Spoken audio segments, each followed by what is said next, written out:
Student अब हम start कर रहे हैं exercise 16.2. So this is on page number 189. First question दिया हुआ है the side of a rectangle are 45 centimetre and 35 centimetre, find its perimeter.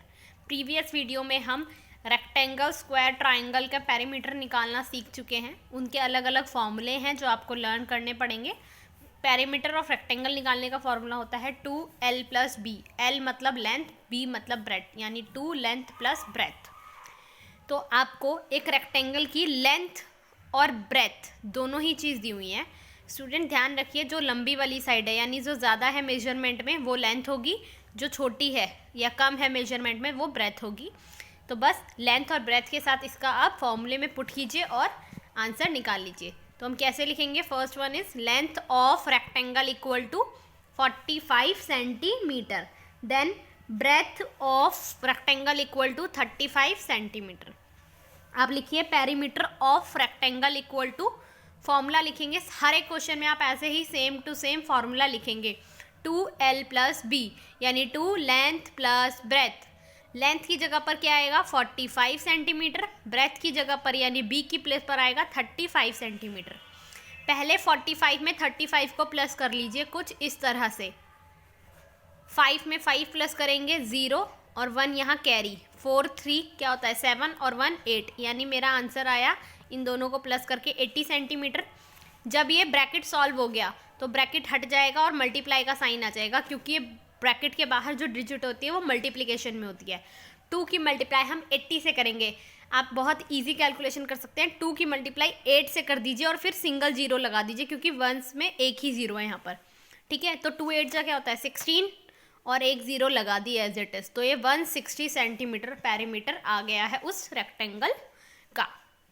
जैसे मैंने किया है स्टूडेंट, इसी तरह से आप स्टेटमेंट लिखेंगे और इस क्वेश्चन को अपनी कॉपी में सॉल्व करेंगे. अब इसके बाद हम करते हैं question number 2, in which a square garden is 42 metre long. एक स्क्वायर गार्डन है, शेप का नाम आपको बता दिया गया है कि वो स्क्वायर है, यानी सारी साइड्स क्या होंगी? बराबर होंगी. 42 मीटर लॉन्ग है वो. How much wire will be required for fencing around, यानी उस ग्राउंड को फेंस करने के लिए, फेंस मतलब उसके चारों तरफ बाउंड्री जो लगती है ना वायर की, वो लगाने के लिए कितना वायर यानी तार चाहिएगा, आपको वो बताना है. ऑब्वियस ही चीज़ है, जब मुझे पता लगाना है ये एक स्क्वायर है, इस स्क्वायर के चारों तरफ मुझे फेंसिंग करनी है, तो इसमें कितना तार लगेगा ये अगर मुझे पता लगाना है तो मुझे क्या जानना होगा? इसकी पूरी इस साइड की लेंथ, यहाँ की लेंथ, ये लेंथ और ये लेंथ, इन सब का टोटल जानना होगा, जिसे हम पेरीमीटर कहते हैं. सारी साइड्स का टोटल या सारी लेंथ का टोटल जो होगा वो पेरीमीटर होता है. तो हम इसमें पेरीमीटर निकाल लेंगे. ध्यान रखिए स्टूडेंट, स्क्वायर की पेरीमीटर निकालने का फॉर्मूला होता है 4 इंटू साइड, यानी हमें वहाँ पर सिर्फ एक साइड की ज़रूरत होती है, बाकी सारी साइड सेम ही होती हैं. ये भी अगर ये 42 है तो ये भी 42 होगी, ये भी 42 होगी और ये भी 42 ही होगी. तो फिर अब हम फॉर्मूले में इसे पुट कर देते हैं कुछ इस तरह से. Side of a square garden equal to 42 centimetre लिख दिया मैंने. फिर पेरीमीटर ऑफ स्क्वायर गार्डन लिख देते हैं, जो कि फॉर्मूला होता है 4 इंटू साइड, यानी 4 इंटू साइड. साइड की जगह पर 42 मीटर ही आ जाएगा. 4 की मल्टीप्लाई 42 से करेंगे कुछ इस तरीके से. 4 2 जा होता है 8 और 4 4 जा 16, तो 168 मीटर ये आ गया है. तो हमारा जो पेरीमीटर आया है स्क्वायर गार्डन का वो है 168 मीटर. तो उसके बाद हम स्टेटमेंट लिखेंगे स्टूडेंट, क्योंकि इन्होंने हमसे पूछा था कि कितनी वायर चाहिए उस स्क्वायर गार्डन को फेंस करने के लिए, तो हम उसी तरीके से आंसर देंगे.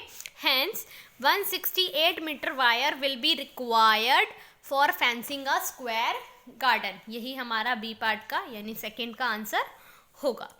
इसके बाद स्टूडेंट इसका जो थर्ड और फोर्थ क्वेश्चन है that you will do in your homework by yourself. इसका क्वेश्चन नंबर 5 देखिए, थोड़ा सा डिफरेंट है इसीलिए मैं इसको आपको करवा रही हूँ. The perimeter of square field is 84 metre, यानी यहाँ पर आपको पेरीमीटर जो है ना, पहली बात तो शेप क्या है हमारी? स्क्वायर है. दूसरी चीज़ यहाँ पर पेरीमीटर आपको दिया हुआ है, उन्होंने दे दिया कि पेरीमीटर जो है वो 84 मीटर है. तो फिर आपको निकालना क्या है? Find the length of the one side of the field. आपको उसकी वन साइड की लेंथ निकालनी है, यानी आपको बताना है कि उसकी साइड कितने लेंथ की है.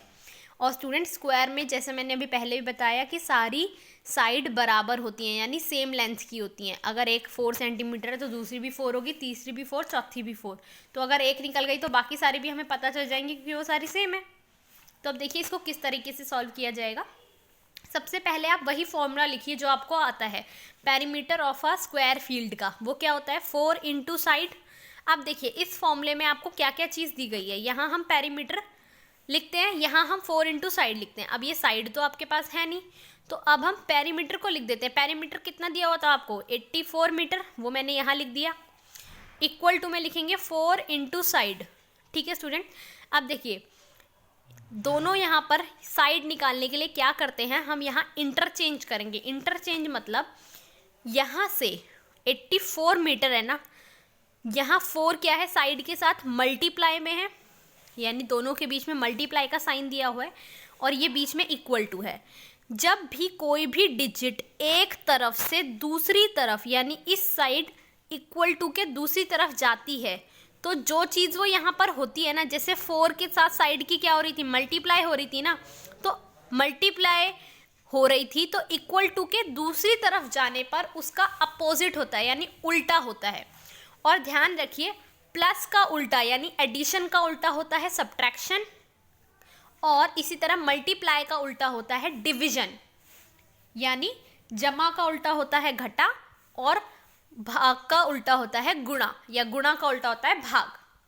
तो देखिए 4 इंटू साइड यानी 4 मल्टीप्लाई बाय साइड था, ये 4 यहाँ साइड के साथ मल्टीप्लाई में था। क्योंकि मुझे यहाँ सिर्फ साइड निकालनी है तो मुझे साइड के साथ की बाकी सारी चीज़ों को यहाँ से हटाना होगा, यानी ये 4 यहाँ से हटेगा। 4 को हम कहाँ भेजेंगे? इक्वल टू के इस तरफ। अब इक्वल टू के इस तरफ जब हम भेजेंगे तो हम क्या करेंगे? 4 यहाँ मल्टीप्लाई में है ना, तो यहाँ जाकर ये किस में हो जाएगा? डिवाइड में, कुछ इस तरह से। 84 डिवाइड के लिए हम नीचे लिख देते हैं इंटू 4 इक्वल टू साइड। मैंने उसको थोड़ा सा इंटरचेंज कर दिया और मैंने साइड इस तरफ लिख दिया और 84 अपॉन 4 यहाँ लिख दिया। अब देखिए ये अपॉन यानी नीचे जब लिखा हुआ है ना 4, इसका मतलब ये इसमें डिवाइड में है। अब हम क्या करेंगे? 4 की टेबल में 84 कब आता है उसको उससे कट कर देंगे, कुछ इस तरह से। 4 की टेबल में 84, आप ये रफ वर्क में आप डिवाइड करके देख सकते हैं। 4 2 जा 8 होता है, क्रॉस हो गया, और 4 1 जा 4 होता है, तो यानी 21 पे आया, क्वेश्चन 21 आया है। तो इसका मतलब 4 से 84 को जब कट किया जाएगा तो आंसर आता है 21 मीटर। तो यही हमारी साइड है। हमारी साइड कितनी आ गई? 21 मीटर। और देखिए स्टूडेंट, जब एक 21 है, अगर ये 21 मीटर है तो ये भी 21 मीटर होगी, ये भी 21 होगी, और ये भी 21 होगी, क्योंकि स्क्वायर में सारी लेंथ क्या होती हैं? बिल्कुल बराबर होती हैं। तो इसी को फिर इस तरह से लिखेंगे हम, so the length of one side of the field is 21 metre. और यहाँ पर हमारा ये 5th आंसर भी खत्म होता है। आंसर नंबर 1, 2 और 5th एक्सरसाइज 16.2 के मैंने आपको सॉल्यूशन इनके प्रोवाइड कर दिए हैं। इसका 3 और 4th आप अपने आप ट्राई करेंगे by yourself in your homework. इसके बाद स्टूडेंट इसकी रिविजन एक्सरसाइज है that I will send on your WhatsApp group. So student, hope you understand the video and the concept of perimeter as well. For better understanding, watch the video of exercise 16.1 and 16.2 again. Thank you, students.